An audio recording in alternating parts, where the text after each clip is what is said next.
መንግስት አይችልም ሀገር እንደዛ አይቻልም አሁን ባለፈው ልክ እንደዚህኛው ኮሚሽነር አንዳንዴ ያሳዝኑኛል ነኝ ሰዎች ምክንያቱም እያወቁ they go against their own thinking ከህሊናቸው የተቀራኒ ነገር ነው የሚናገሩት ባለው አሁን የብሔራዊ ባንክ ገዢ ወጥቶ ዶላር ከዚህ ካልወሰዳችሁ እንወርሳለን ምናምን ይላል ዶላርን 180 ያስገባው ምን እንደሆነ ማሞ በደንብ ያውቃል የኮንትራባንድ ፈቅደው ወርቅ ከዱባይ መጥቶ ኬንያ ላይ ሱዳን ላይ ካፈር ተደባልቆ እንደ አዲስ መጥቶ ይሸጥላቸዋል እነሱ ይሄን በብር ይገዙታል ነጋዴው ቶሎ ያንን ብር ወደ ዶላር መቀየር አለበት ዶላርን ሰማይ ያወጣው ይሄንን የሚሰራው 70% 80% ይሄን ሲሰራ የነበረው መንግስትና ከመንግስት ጋር የነበሩ ነጋዴዎች ናቸው አሁን ውጭ ሀገር ያሉ ሐዋላዎች ሲያስጠነቅቅ ነበር ማሞ ሊስት አውጥቶ ስም መጥራት አልፈልግም ቤዚካሊ አንዳንዶች ተገደው ስለሆነ ከአሜሪካና ካናዳና ከሳውዲ አብዛኛውን ዶላር ገዝቶ በቀጥታ ኢትዮጵያ ወስዶ የሚያስረክበው ከመንግስት ጋር ሼር ያለው የሐዋላ ድርጅት ነው እዛ ሊስት ውስጥ ግን የለም ኦኬ they think they are smart no እንደማይሰራ ማሞ ያውቃል አቶ መክሪያም ያውቃሉ ይሄ ነጋዴውን ብሌም ማድረግ እንደነው በእኛ ባህል በአገራችን ባህል ነጋዴ ስግብግብ ነው ነጋዴ ሌባ ነው ነጋዴ ምናምን ኢትዮጵያ ውስጥ ነጋዴውን ሌባ ያደረገው ነጋዴውን እንዲሰርቅ አንደርግራውንድ እንዲሄድ ያደረገው ምንድነው መንግስት ነው የመንግስት ሰው መጥቶ 1 ቢሊዮን ታክስ አለብህ ይላል 1 ቢሊዮን ታክስ አለብህ ብሎ አራኒ ያልችልም ስትል አይ እንደዛ ከሆነ ዝቅ አረግልሃለሁ ወደ 500,000 ግን ከ500,000 ውስጥ 200,000 ለኔ ይሰጣል ከመታተርፋት ከመቀነሱ 250,000 ትሰጠኛለህ አትሊስት 250,000 ታተርፋለህ ይላል therefore ነጋዴው ከሌባ ጋር ከነኚህ ሌቦች ባለስልጣናት ጋር መስማማት ግዴታ ሆነበት አከኔም ኔምስ እኮ I spend እኔ ድሮ ኢትዮጵያን በሩቅ ነው ማቃት በቀርቤ እስር ቤት ያለው በተለይ ከእስር ቤት ከወጣው በኋላ በደንብ ነው ያጠናሁት how the whole system works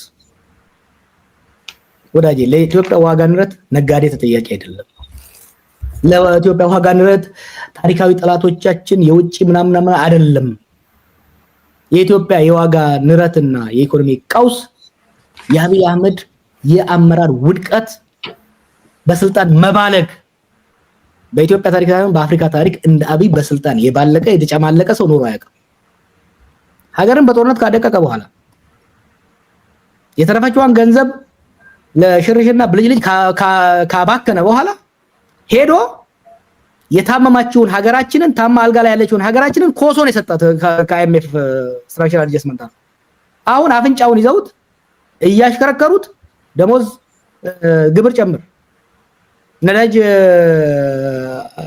ጨምር የውሃ ጨምር የኤሌክትሪክ ጨምር የኢኮኖሚክ ሶቨሬኒቲያችንን ኢኮኖሚያዊ ሉዓላዊነታችንን አሳልፎ ከሰጠ በኋላ አሁን ከታች ያሉትን ትንንሽ ነጋዴዎች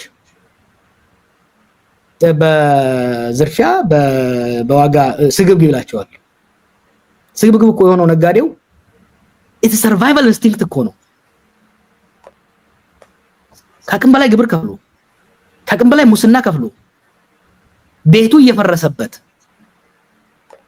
ወጥቶ እንደፈለገው እንዳይነግድ የጸጥታ ችግር እያስቸገረው እቃው መንገድ ላይ የተቃጠለበት የተዘረፈ ሾፌሩ እየታፈነበት ይሄን ነጋዴ ብሌም ማድረግ ይፈልጋሉ እና የችግሮች መነሻው መንግስት ራሱ ነውና መንግስትና የመንግስት ቁንጮ ነው ይሄንን ባዘወነኝ የሚያወሩ ሚኒስቴሮች we talk they know እኮ ለፈርተው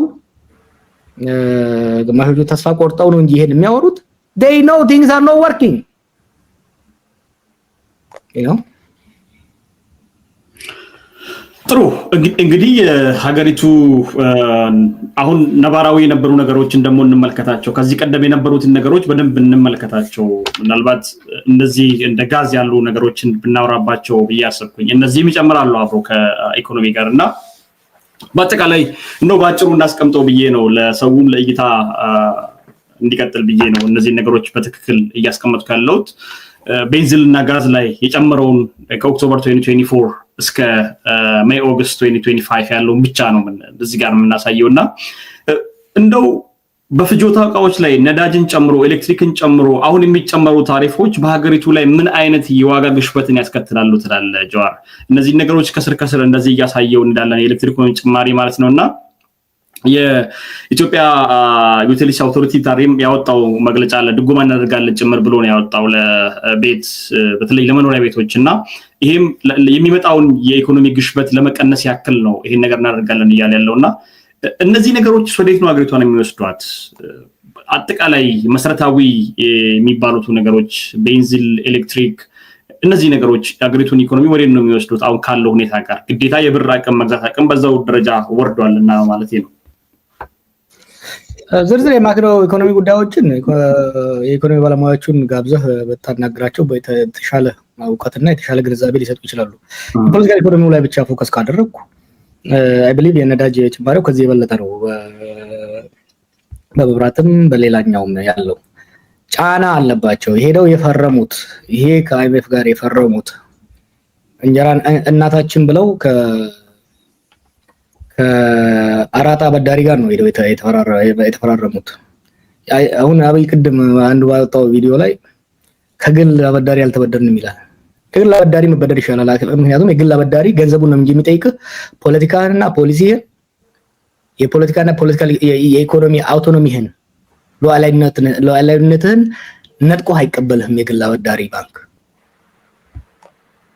እና ይሄ የሚያመጣው ኢምፓክት ቀላል አይደለም በሰው ላይ እንዳልኩ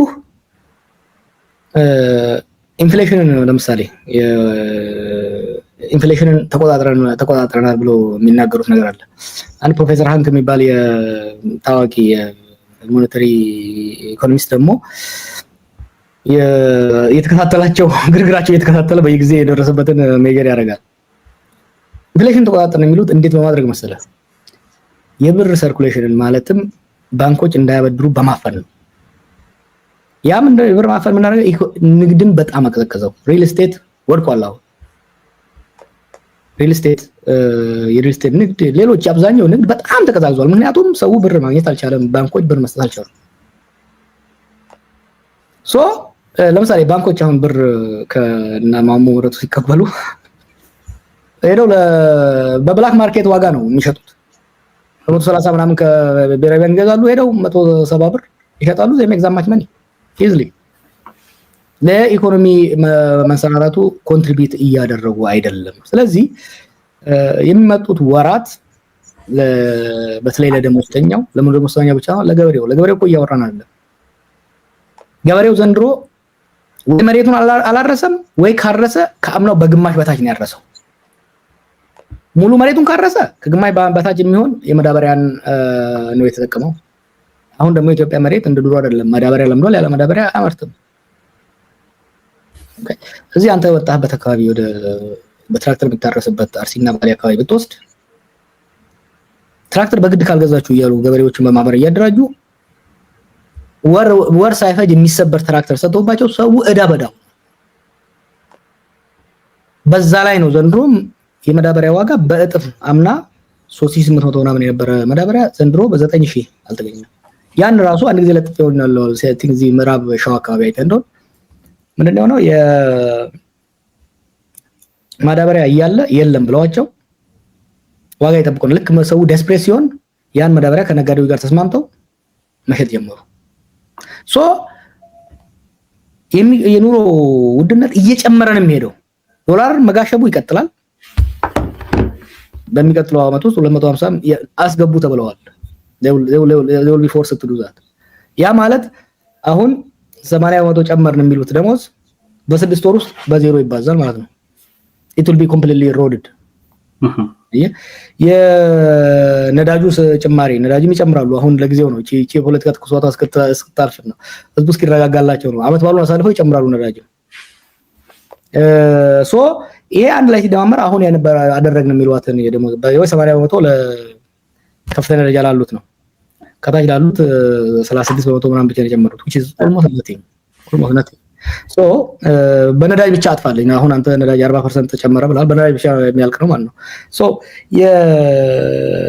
አሁን ያደረጉት የኢኮኖሚ አድጀስትመንትም ሆነ ዝም ብሎ ባንዴጅ ነው እያደረጉ ያሉት። የሀገሪቷ የኢኮኖሚ ችግር መሰረቱ ኢኮኖሚው አይደለም፣ መሰረቱ ፖለቲካው ነው።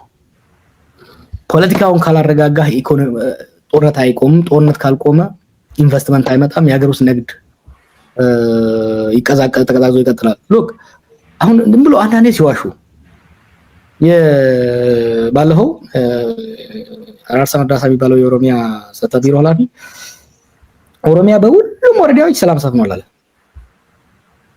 በሚቀጥለው ቀን ሱሉልታ በሚያሳዝን ሁኔታ ሱሉልታ ማለት 14 ኪሎ ከፊኒ 14 ኪሎ ሜትር ላይ እነዛ ባንከሮች አለቁ። እነዛ ባንከሮች አለቁ ማለት የባንክ እንቅስቃሴ እዛ አካባቢ ቆመ ማለት ነው። በአማራ ክልል በፊቼ መስመር በአማራ ክልል ጎንደር፣ ጎጃም መኪኖች ሰልፍ ይዘው እስከ ሳምንት ይቆያሉ ያለ ከባድ ወታደራዊ ጀባ መንቀሳቀስ አይችሉም። ይሄ ሁኔታ ባለበት ኢኮኖሚ ብልጭልጭ አይደለም። ኢኮኖሚ አብይ እንደሚያስበው ስለተመኘው የሚያድግ ነገር አይደለም። ዊፊትን ሜኪት የሚባለው የፕሮስፔሪቲ ናንሴንስ አይሰራም። ለሀገራዊ ኢኮኖሚ ለግል ሊሆን ይችላል። አምታተህ አሉ አይደለም። አሁን የሚያጭበረብሩ እኮ አሉ ኢትዮጵያ ውስጥ። በዚህ ማጭበረብሩ በፒራሚድ በምናምን እያጭበረብሩ ሀብታም የሆኑ ሰዎች አሉ። ይካንዱ ዛቱ ዘ ካንትሪ የካልቸር ሴክተሩን፣ የማኑፋክቸሪንግ ሴክተሩን፣ የሰርቪስ ሴክተሩን ካላሳደግ ኢኮኖሚ አያድግም። የግብርና ሴክተሩን፣ የማኑፋክቸሪንግ ሴክተሩን፣ የንግዱን ለማሳለጥ ደግሞ የሴኩሪቲ ሁኔታው መሻሻል አለበት። የሴኩሪቲ ሁኔታው እንዲሻሻል ደግሞ የፖለቲካው መረጋጋት፣ የሀገራችን ፖለቲካ ከጫካ ከአፈሙዝ ወደ ከጫካ ወደ ጠረጴዛ ከአፈሙዝ ወደ እስክሪፕቶ መመለስ መቻል አለበት። ይሄንን ማድረግ እስካልቻሉ ድረስ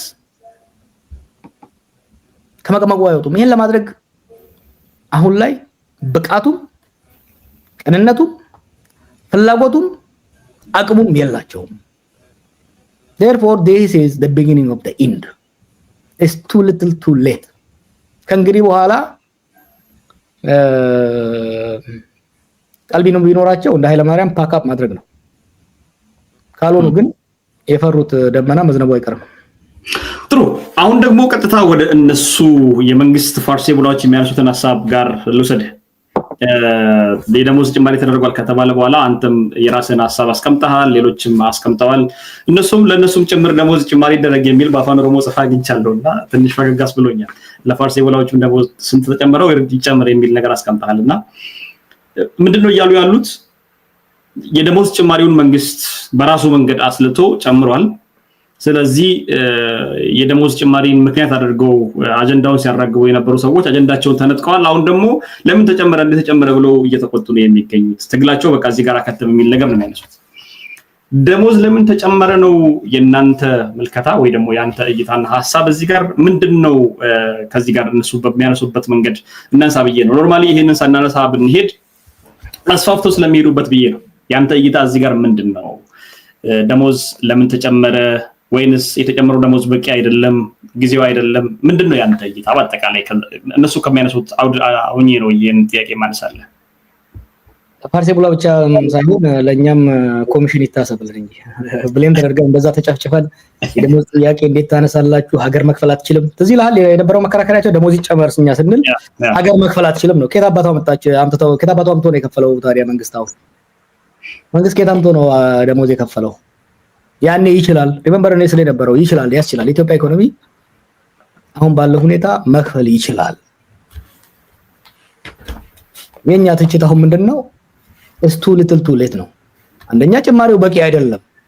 ይሄን ነገር ስለነበረው ዛሬ 3 ወር 4 ወር አካባቢ ነው። ዛሬ 3 ወር 4 ወር አካባቢ ነው ደሞዝ ይጨመር ስለነበረው 3 ወር 4 ወር ውስጥ እኮ የዋጋ ግሽበቱ የዋጋ ንረቱ ጨምሯል። ዳቦ የዛሬ 3 ወር የነበረበት የለም። ዛሬ ዋጋው ጨምሯል። አንድ ሌት ነው። they should have done this አይረጎ ብር ገና ምን ተሳያደርጉ ዲቫሉ ሳያደርጉ ማድረግ ነበረባቸው። ሌት አረጉት። ሁለተኛ በጣም ያንሳል። ኢቨን ከፍተኛ ተጨመረ የሚባለው የ81% ራሱ ብትወስደው በሚቀጥለው ወር የዶላር ዋጋ አሁን ካለበት 160 200 250 ምናምን ይገባል። የነዳጅ ዋጋ ይጨምራል በእርግጠኝነት ይጨምራል በሚቀጥሉ ወራቶች። ግብር እንደዛው ሰማይ ደርሷል። ቅድም ፕሮፌሰሩ በጻፈው ላይ በዶላር ስታሰራው 300 ምናምን የነበረው ነው ወደ 200 ምናምን የተቀነሰው። ተጨመረ ቢባርም በብር ተጨመረ ቢባርም በዶላራቸው ላይ ቀንሷል። ኦኬ ሶ እኛ እያልን ያለ ነው ደሞዝ ለምን ተጨመረ አይደለም። ለምን ዘገየ? ከዘገየ ደግሞ በቂ አይደለም ነው።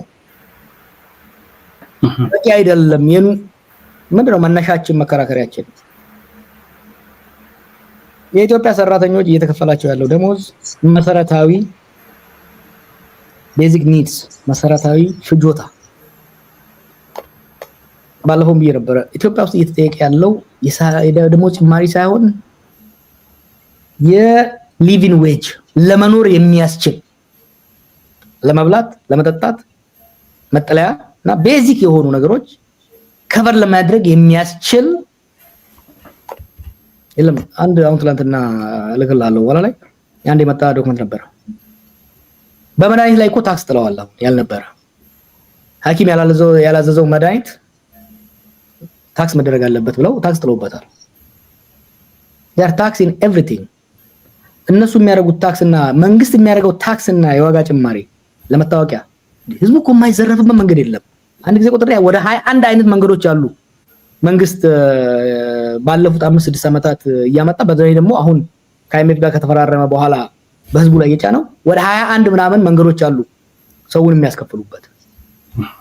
እንግዲህ ኦፊሻሊ በሙስና በምን የሚያስከፍሉበት ደግሞ ሌላ አለ። በግል የመንግስት ባለስልጣናት በግል የሚያስከፍሉ ብቻ ሳይሆን መንግስት ኦፊሻሊ የሚያስከፍላቸው አሉ። እኛ እያልን ያለ ነው አንደኛ ዘግይቷል፣ ሁለተኛ በቂ አይደለም ነው። አጀንዳ አጣችሁ ለሚለው ጥሩ ነበር እንደዛ ቢሆን። ጎሉ ላይ ኳሷን እያንቦጫረቋት ስንለጋባቸው ያለቃቅሳሉ። አስቀድመው አስበውበት ምን አይነት ኢሹዎች ናቸው? what is politics? ፖለቲካ ማለት ምን አይነት ማህበራዊ፣ ኢኮኖሚያዊ፣ ፖለቲካዊ፣ ኢንቫይሮንመንታዊ ጉዳዮች ናቸው? ኢመርጅ ኔክስት የሚቀጥለው ወር 2 ወር ከእንግዲህ 3 ወር ከእንግዲህ የዛሬ ዓመት የዛሬ 3 ዓመት ምንድናቸው? ኮንቴስትድ የሆኑ በህዝብ ውስጥ አንገብጋቢ ሆነው ሊወጡ የሚችሉ ጉዳዮች ምንድናቸው ብለን ማጥናት መቻል አለብን። ፕሮጀክት ማድረግ መቻል አለብን። that's what we do። መንግስት ስልጣን ላይ ያሉ ሰዎች ባላቸው የፋይናንሻል እና የተቋም ብቃት ይሄንን እንኳን ማጥናት አልቻሉም። ምክንያቱም አብይ ሀገራዊ ተቋምን አፈረሰና የግለሰብ መጫወቻ አደረገው። ብቃትም እውቀትም የሌለው ግለሰብ ሆነ። በነገራችን ላይ አካባቢው ያሉ እኮ ብቃት ያላቸው ሰዎች አሁን ያነሳቸው ሰዎች ኤክስፒሪየንስ አቃቸዋለሁ። እኔ በኢህአዴግ ጊዜ እኮ ታግያቸዋለሁ ብዙዎቹን። በኢህአዴግ ጊዜ የነበሩትን ሰዎች እስከ 1000 የሚሆኑት የመከላከያና የሲቪል አመራሮች ፖርትፎሊዮአቸውን በደንብ ያጠናሁት። አይ ኖ ኬፓብል የሆኑ ሰዎች አሉ በየፊልዱ አሉ። የነኝን ሰዎች ዕውቀትና ልምድ እንኳን መጠቀም አልቻለም። ዝም ብሎ በታየው ብቻ እየሄደ ሀገርን አደቀቀ። አሁንም በደመ ነፍስ በቃ ኢንተለጀንስ ደረሰው። እንዴት እንደደረሰው ሌላ ጊዜ እነግርሃለሁ። በቃ መስከረም ላይ ሊፈነዳ ነው ሲባል ጊዜ በግርግር ደሞዝ ጨምር ብሎ አይደረግም። የዛሬ ወር ደሞዝ ጨምራለን አይባልም። ነዳጅ ለምሳሌ እንዳላስረዘመብ ነዳጅ ይጠፋል። ስለጥፍ ነበር ባለው ነዳጅ ለምን እንደሚጠፋ ታውቃለህ? እያንዳንዱ ሚኒስቴርና ሚኒስቴር ዴታ ወይ ኮሚሽነር ምናምን ስፖንሰር የሚያደርገው ነዳጅ አከፋፋይ አለ። የሚያመጣም ከላይ ያሉ ሚኒስቴሮች ኢምፖርት የሚያደርጉትን ስፖንሰር ያደርጓቸዋል። ታጂ በከተማ በምናምን ያሉት ደግሞ ማዳ ያላቸው ሰዎች ስፖንሰር ያደርጋሉ። ፓርትነርሺፕ ነው፣ ትርፍ የጋራ ነው። ወደ ዘይዱ ልክ የማክሮ ኢኮኖሚክ ቲም ቁጭ ብሎ የሚቀጥለው ላይ የነዳጅ ድጎማ የነዳጅ ዋጋን ለመለወጥ ለመጨመር ሲነጋገር ገና ስብሰባ ሳያልቅ ለአከፋፋዩ ይነገራል። በውጣ ውረድ እስከታች ይደርሳል። ማደያዎቹን አጥረግርጎ የነበረው ነዳጅ ኦል ኦፍ ሰደን ይጠፋል። ማን ሞኝ አለ? ነገ 10 ብር የሚጨምር በሊትር 10 ብር የሚጨምር ነዳጅ ዛሬ በ100 ብር ከ10 ብር በታች ቀንሶ የሚሸጥ the system is compromised። በህዋት ጊዜ ስቴት ካፕቸር ነበረ። ኤሊት ግሩፕ በተወሰኑ ሰዎች ስቴት ካፕቸር ነበረ፣ በፓርቲ ስቴት ካፕቸር ነበረ። አሁን ምንድነው የማፊያ አይነት ስቴት ሆነ። the state has become a criminal enterprise። የኤክስቶርሽን እና የኮረፕሽን ኦፊሻል ኮረፕሽን መካኒዝም ነው። አንድ ባለፈው ነው የማዕከላዊ ኮሚቴ ላይ አንድ የቀረበ ነገር ነበር። ኢንተለጀንስ እና ከሚሊተሪ ኢንተለጀንስ የቀረበ ነበር። ሪፖርቱ ምንድነው የሚለው? የሙስና በክልሎች ፕሬዝዳንቶች፣ በዋና ዋና ከተማ ከንቲባዎች እና በፌደራል መስሪያ ቤት ሚኒስቴሮች በሚኒስቴሮች ደረጃ በተቀናጀ ግልጽ እና ጋድ በሆነ መልኩ ነው ዘረፋ እየተካሄደ ያለው ይላል። ይሄን ያለው አብይ የሾመው የአብይ ኢንተለጀንስ እና የመከላከያ ተቋማት ናቸው ያቀረቡት። ሀገሪቷ ሴኩሪቲን ሪስቶር ለማድረግ ጋሬጣ የሆነው አንዱ ምክንያት ሙስና ከመንሰራፋቱ የተነሳ የመንግስት አገልግሎት የግለሰቦች ገንዘብ መበዝበያ መዋቅር ሆኗል። እሰይስ ይሄ ሁሉ ከተደመጠ በኋላ እርምጃ ይወሰዳል ሲባል ታዋቸው። ለምክንያቱም እነዚህ ሰዎች እያስፈራራ ይሄንን አንድ ነገር ብትቃወሚኝ አወጣብሻለሁ እያለ ከንቲባውንም ፕሬዝዳንቱንም ለማስፈራሪያ ለመጠቀም ያስቀመጠው ነው። ይሄ ሁሉ ተደባምሮ እኛ ዶወሪ እኛ አጀንዳ እናጣም፣ አጀንዳ ይሰጡናል። እኛ ኳሷን ሁሉ ያቀብሉናል። ኳሷን እኛ መለጋት እንጨምራለን። የህዝባችን ላይ የሚደርስ ማንኛውም ችግር ማጋለጥ፣ የመንግስት ድግመትና ጥፋትን ማጋለጥ፣ ሀገራችን ውስጥ ለውጥ እንዲመጣ ሀገራችንን እና ህዝባችንን የሚመጥን አመራር መምጣት አለበት። ሀገራችንን ገለው አፍርሰዋት የዓለም መሳቂያ መሳለቂያ እኮ ነው ያደረጉት። we are too ashamed to face any world commentator። የዲፕሎማቶችን የሚዲያ ሰዎችን ሳገኝ ተሳቀቃለሁ። the level of political and economic mismanagement, the level of immaturity, stupidity and arrogance ታይቶ የሚታወቅ አይደለም። በዲፕሎማሲው ባለፈው እንዳልኩት በመጨረሻው ደረጃ ላይ በኢኮኖሚው ከስረን ሴኩሪቲው ፋርሶ ባለበት አጀንዳ ታጣላችሁ የሚል ቀልድ I don't think they know what's really happening። ጥሩ እንግዲህ ውይይታችንን ወደ ማገባደዱ እንሄዳለን። ጀዋር ምናልባት አሁን ያወራኸውን ነገር መንግስት መመለስ አይችልም፣ መመለስ አለበት፣ እኛ መንግስት አጥርቶ በራሱን የመለሰው የሚለውን ነገር አንተ የተናገርከውን ነገር እናሳ። ምናልባትም መንግስት በራሱ ጊዜ አጥንቶን የመለሰው አሁን ለምንድነው የሚቆጡት ለምንድነው የሚናገሩት የሚለውን ነገር አንድ ቪዲዮ እናንሳና አንድ ነገር ብቻ ላንሳ። በታክስ ምናልባት ቫት ላይ የተጨመሩ ነገሮችን ብናነሳ መንግስት የጨመራቸው ነገሮች አሉ። 15% ይከፈል የነበረውን አሁን ወደ 2% ጨምሮ ወደ 17% አድርሶታል። ይሄ ራሱ በራሱ ጊዜ እንግዲህ ደሞዝ ሳይጨመር በፊት ነው ይሄ ነገር ይፋ የተደረገውና በአጠቃላይ በንግዱ ማህበረሰብ ዘንድ ላይ የሚፈጥረውን የኑሮ ጭማሪ ደግሞ ስታከልበት የሚመጣውን ነገር እናንሳ። አንተ ያልካትን ቪዲዮ እንደው ዝም ብለን እንደጨረፍታ እናሳይና ወደዛ እንሄዳለን። እንዲያድኑ የተላኩ ናቸው ብዬ ነው የማስበው። ሌላው ጥያቄ መንግስት የመመለስ አቅም አለው ወይ? የመመለስ አቅም አለው። አንደኛ ኢኮኖሚውን የጎዳ ሁለት ነገር ነው ባለፈው 7 ዓመት። አንዱ ጦርነት ነው፣ ሁለተኛው ምርታማ ባልሆነው የኢኮኖሚ ዘርፍ ላይ የሀገርን ገንዘብ ማባከን ነው። እነዚህን ቪዲዮዎች አሁንቺን ቪዲዮ ያሳየሁት ለምንድነው በአጠቃላይ ሀገሪቱ ውስጥ ያለው የኑሮ ውድነት ሁለቱ መሰረታዊ ነገሮች እነዚህ ሁለቱ ነገሮች ናቸው። መንግስት መመለስ አለበት፣ እነዚህ ግዴታ መመለስ አለበት፣ ይችላል መመለስ አለበት የሚለው ነገር ስታነሳ ነበር የነበረው። አሁንስ ጦርነት ቆሟል ወይ? ጦርነት ሳይቆም ነው ይሄ ነገር እየተደረገ ያለው። ደሞዝ ጭማሪ እየተደረገ ያለው ብልጭልጭ ለብልጭልጭ ተብሎ ወይ ደግሞ እነዚህ የሪዞርት ፕሮጀክቶች እየሄዱ ባለበት ሁኔታ ነው ይሄ ነገር እየተጨመረ ያለው። እነዚህ ሁለቱ ጎን ለጎን እየሄዱ ባለበት ሁኔታ ላይ መንግስት ደሞዝ ጨምር ያለው ይላል፣ ነጋዴው ደሞዝ ሲጨመር መጨመር እንደሚችል ጭምር የሲቪል ሰርቪሱ ሚኒስትር ይናገራሉ። ምናልባት ደሞዝ እጃቸው እስኪደርስ ግን ታገሷቸው የሚል ነገር እንደመለማመጥም እንደማስፈራሪያም ነገር ነው የሚናገሩትና መንግስት ደግሞ በጎን የራሱን ጭማሪ አድርጓል። ካሁኑ ደሞዝ እንደሚጨምር ስለሚያውቅ ቀድሞ ቫት 2% ጨምሮ አስቀምጧል እዛ ላይና እነዚህ ነገሮች ሌላውን ቀውስ ሌላ አጀንዳ ይፈጥራሉ ወይ የሚል ግምት አለ ወይ? ጆር ከዚህ ጋር በተገናኘ አንተ እይታ ምንድን ነው? የኢትዮጵያን ኢኮኖሚ እንደ ጎተራ ወሰደው። የጎተራ እህል ጎተራ እናንተ አካባቢ ያለ አይደለም? ያ ጎተራ ከስር ከተበሳ የኢትዮጵያ ኢኮኖሚም ከስር የተበሳ ጦርነቱ በስቶታል የሀገሪቷን ኢኮኖሚ እና እየፈሰሰ ነው፣ እየጎደለ ነው የሚሄደው ኢኮኖሚ።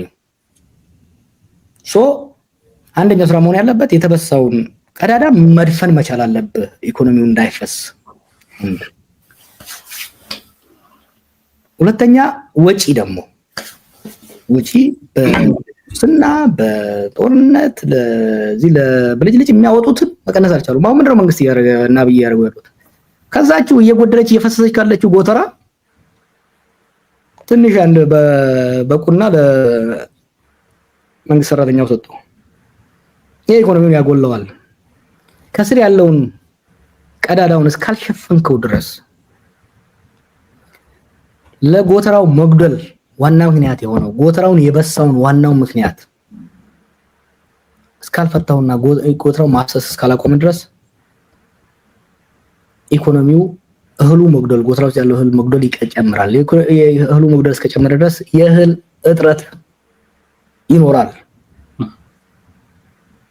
this basic እና እነሱ አሁንም አይተ እንደሆነ በመግለጫቸውም እንደመሳቸዋለን እናጠፋቸዋለን እናረጋቸዋለን ምናምን እኛ የመደምሰስ አቅምም የላቸውም። አሁን የለም የመደምሰስ አቅምም የላቸውም።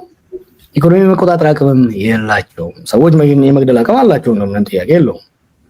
ግን ኦቨርኦል ያለው ሲቹዌሽን አድሬስ ለማድረግ ቅድም እንዳልኩ ብቃትም የላቸውም። እንደኔ ሎክ ፖለቲካውን ማስተካከል ላይ ፎከስ ማድረግ ቢችሉ ጥሩ ነበር። እሱም ማድረግ አልቻሉም። አሁን የኢኮኖሚው ደግሞ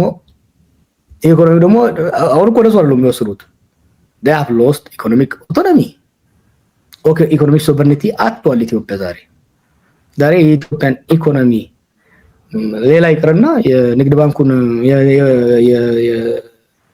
ብሔራዊ ባንክ እኮ እኛን ሹምላችሁ እያሏቸው ነው ያሉት። እንዲህ ብለዋል፣ ግን የግድ ያስገድዷቸዋል። ወይ ይሄንኑ ሰው እጅ ያሰጣሉ፣ እስካሁን እጅ ካሰጠ ወይ ሌላ ሰው ለነሱ ሪፖርት እንዲያደርግ ያደርጋሉ። አንድ ምን አደረጉ መሰለህ? ለምሳሌ አንድ ሰሞን የባንኮች ይለጥፋሉ፣ ዛሬ ዶላር በዚህ እንሸጣለን በዚህ እንገዛለን። እየተደወለላቸው ነው የሚነገራቸው፣ በዚህ ሽጡ በዚህ ግዙ። ውድ በሆነ መልኩ ዋጋቸው ይቀራረብ ነበር። በተጨማሪ ግን ባንክ ሄዶ በዛ የሚገዛ ሰው አልነበረም። ባንክ የሰርቪስ የኮሚሽን ምናምን ተብሎ ከብላክ ማርኬቱ እኩል ነው የምትገዛው ለኤልሲም ለሌላም ጉዳይ። እነሱ አይኤምኤፍን የሚሸውዱ ወይም ወርልድ ባንክን የሚሸውዱ መስሏቸው ደረሱባቸው፣ ወጥረው ያዟቸው። that's why they will አሁን በቅርቡ የብር ዋጋ እንዲነር ያደርጉታል። ግዴታ ነው የሚሆንባቸው። ያ ደግሞ የገበሬውንም ሆነ የነጋዴው ላይ እየደረሰው ያለው ነገር በጣም ያንገበግበኛል። በከተማ ያለው ማህበረሰባችን 15-20% ከሆነ ይሄን በከተማ ያለው ማህበረሰብ 70-80%ን የሚደጉመው ይሄ መካከለኛና አነስተኛ ነጋዴ ነው። ሱቆች ያለው ትንሽ ፋብሪካዎች ያለው ንግሮችን ይሄ በየቀኑ እያገላበጠ የሚሰራው ሰው ነው። ሸምሱ ሱቅ ካለው በራሱ ላይ ሚስቱና አምስት ልጆቹ ወይ ደግሞ ዘመድ መጥቶ አጠገቡ ይኖራል። household of 5-10% ነው ይሄ ሰው ሰብሲዳይዝ የሚያደርገው። እነዚህን ሰዎች ማምሰን ፓፕስ ሾፕ የሚያደርጉ ሰዎች መደጎም ነበረባቸው። ከመደጎም ይልቅ ግን እነሱ ላይ ምክንያቱም እነሱ they are too small ባለስልጣኑትንም ጉቦ አድርገው ምናምን አድርገው ዳና ነገር ላለማግኘት አይችሉም። እነዚህ ሰዎች ነው እያቆረቆዙ they are taxing the country to days ago ምንም እንኳን ሰው የጸጥታ ሌላ ነገር ሳይሻሽልለት የሚያደርጉትን የዘረፋ ግብር ሳይሆን ዘረፋ ኢኮኖሚን እያባባሰ ነው እየሄደ ያለው።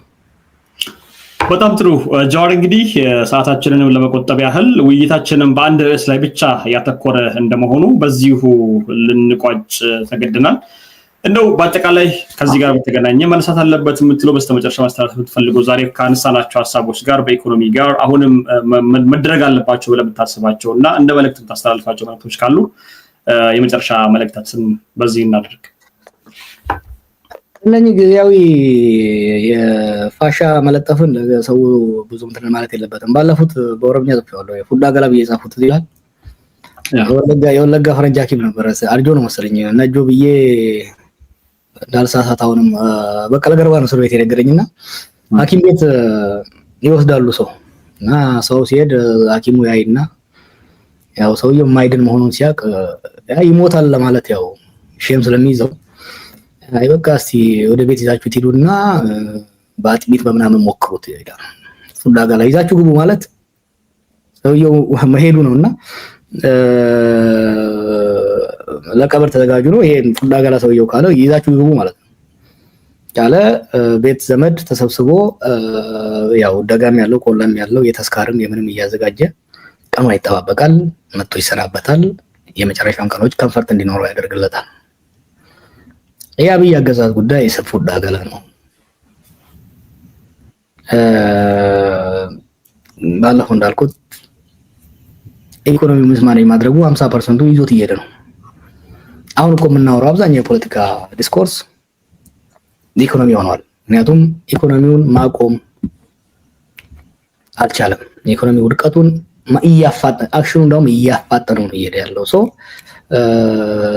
የአብይ ስቱፒዲቲ ደግሞ 30% ይጨምርለታል። 20%ን እኛ በሚገባ እንሰራለን። ህዝባችንም ሆነ የፖለቲካ አመራሩ ለይካኑ ከዛ በኋላ የሚመጣውን ነገር አሁን ያለ ነገር እንዳይባባስ ሀገራችንን ይሄ ሰውዬ ይዟት እንዳይጠፋ ይዟት እንዳይወድቅ የዚህ ጄነሬሽን የኔ ጄነሬሽን ትልቁ ኃላፊነት ኢትዮጵያን ዲሞክራታይዝ ማድረግ ሌላውን ለሚቀጥለው ትውልድ እናወርሳለን። የዚህ ትውልድ ትልቁ ኃላፊነት ይሄ በአንድ ጥቁር አጋጣሚ ሀገራችን ላይ የመጣ ሰው ሀገራችንና ህዝባችንን ይዞ እንዳይከሰከስ ሴፍ በሆነ መልኩ መሸኘት፣ ከዛ በኋላ ተረባርበን ተነጋግረን ተናበን ተቻችለን ሀገራችንን ማዳን፣ ሀገራችንን ካዳን በኋላ ፖለቲካችንን ማከም፣ ኢኮኖሚያችንን ማከም፣ ህዝባችንን ማከም እና ሀገራዊ እርቅ ሀገራዊ ሰላም ፈጥረን ከቻልን ሀገራችንን ወደ ዲሞክራሲያዊ ልማታዊ ስርዓት ማሻገር ካልሆነ ቢያንስ አሁን ያለውን የቁልቁለት ጉዞ ታኮ ማቆም ከቻለና የሚቀጥለው ትውልድ ከኛ አትሊስት ወደ ቁልቁለት እየሄደ ሳይሆን ሽቅብ ለማውጣት የጀመረች ሀገር ማስረከብ ከቻልን እድለኞች ነን። በዛ ላይ እንረባረባለን።